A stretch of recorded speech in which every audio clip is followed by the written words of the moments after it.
مفتی صاحب یہ ارشاد فرمائیں کہ بہت سارے لوگ جب علماء پر تنقید کرتے ہیں تو وہ اس طرح کی بات کرتے ہیں، اس طرح کا اعتراض کرتے ہیں کہ علماء ٹیکنالوجی کی مخالفت کرتے ہیں جس کی وجہ سے ہم ترقی نہیں کر سکتے، یہ لوگ ہماری ترقی کی راہ میں رکاوٹ ہیں، تو کیا یہ بات درست ہے؟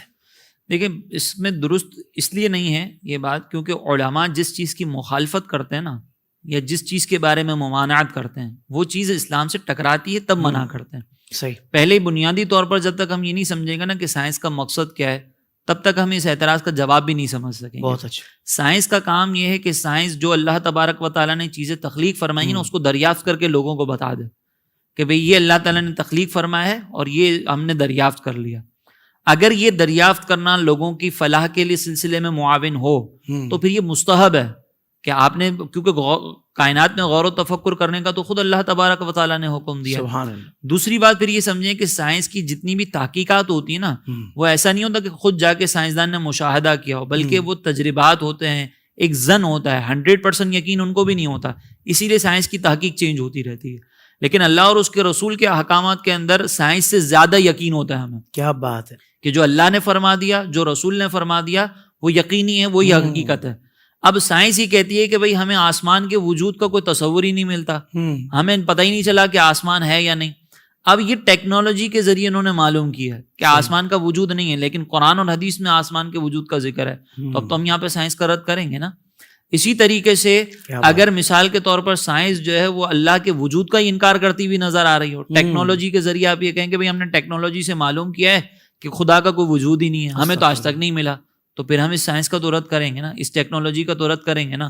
ایسے ہی وہ ٹیکنالوجی جو قرآن اور حدیث کے حکم کو اڑا رہی ہو، ختم کر رہی ہو، جیسے آج کے دور میں کہا جاتا ہے کہ بھائی آپ دوربین سے چاند کو کیوں نہیں دیکھ لیتے، آپ اتنے سارے آلات جو ہیں وہ اتنے سارے اکوپمنٹس ایجاد ہو چکے ہیں، آپ اس سے چاند کو دیکھ لیں، آپ ایک ایپلیکیشن بنا لیں، چاند آپ کو پتہ چل جائے گا۔ ان چیزوں سے چاند کے وجود کا پتہ چلے گا، چاند کی رویت کا نہیں پتہ چلتا۔ اگر ہم چاند کے وجود کو ان چیزوں سے معلوم کر لیں تو رویت کا جو حکم سرکار علیہ السلام نے فرمایا نا، وہ فوت ہو رہا ہے۔ تو ہم اس ٹیکنالوجی کی وجہ سے اللہ اور اس کے رسول کے احکامات کو فوت نہیں کریں گے، ہم رویت پر ہی چلیں گے۔ ہاں، جہاں تک یہ ہمارے لیے معاون ہوں گی وہاں پر ہم اس کی اجازت دیں گے، جہاں پہ یہ اللہ اور اس کے رسول کے احکامات کے مخالف میں ہوں گی تو ہم اللہ اور اس کے رسول کے احکامات کو ترجیح دیں گے اور پھر سائنس کا اور ٹیکنالوجی کا رد کریں گے۔ تو مطلقاً کوئی بھی رد نہیں کرتا۔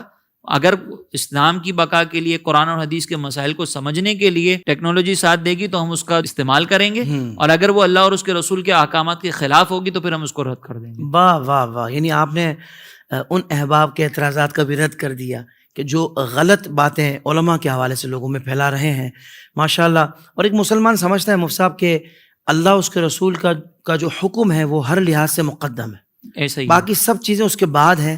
سب سے پہلے اللہ اس کے رسول کیا فرماتے ہیں، ہم نے اسی کو دیکھنا ہے اور اسی معیار پہ سب کو ٹٹولنا ہے۔ ہم سائنس کو قرآن اور حدیث کے تابع کریں گے، قرآن اور حدیث کو سائنس کے تابع نہیں واہ کریں گے۔ واہ واہ واہ واہ۔ اب کسی کو قرآن و حدیث کی معلومات ہی نہ ہو اور اپنے جہل کی بنیاد پر اگر وہ اس طرح کی باتیں کرتا ہے تو میں سمجھتا ہوں اس کو پڑھنے کی ایسے ضرورت کو پھر جاہل مرکب کہتے ہیں۔ ہے۔ جاہل مرکب اس کہتے کا ہیں۔ مطلب یہ ہوتا ہے کہ جس کو اپنی جہالت کے بارے میں نہیں پتا ہو کہ وہ جاہل ہے۔ اللہ اکبر، اللہ اکبر۔